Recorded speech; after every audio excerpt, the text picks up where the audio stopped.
విశాఖపట్నానికి Google data centre వచ్చిన నేపథ్యంలో Karnataka deputy CM DK Shivakumar బెంగళూరుకి విశాఖకి పోలికే లేదన్నారు. కొంత అసహనం వ్యక్తం చేశారు ఆయన.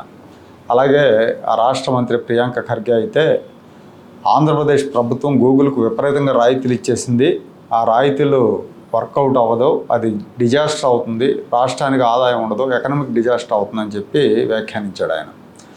దీని మీద కేంద్ర మంత్రి పెమ్మసాని చంద్రశేఖర్ మాట్లాడుతూ ఏపీలో ఐటీకి సంబంధించిన ఎకో సిస్టమే లేదు, అంటే ఉమ్మడి రాష్ట్రం ఉన్నప్పుడు మొత్తం హైదరాబాద్ సెంట్రిక్గా ఐటీ అంతా అక్కడ ఉంది, ఆంధ్రప్రదేశ్ విడిపోయిన తర్వాత అసలు ఎకో సిస్టమ్ లేదు ఐటీకి సంబంధించి. సో ఐటీ కంపెనీలు రావడానికి మేము రాయితీలు ఇస్తున్నాం, ఒకసారి ఎకో సిస్టమ్ ఏర్పడయ్యాక రాయితీలతో పని లేకుండా కంపెనీలు వచ్చేస్తాయి. గూగుల్ డేటా సెంటర్ ఒప్పందం జరిగిన తర్వాత చాలా కంపెనీలు విశాఖలో పెట్టుబడులు పెట్టడానికి ఆసక్తి చూపిస్తున్నాయి.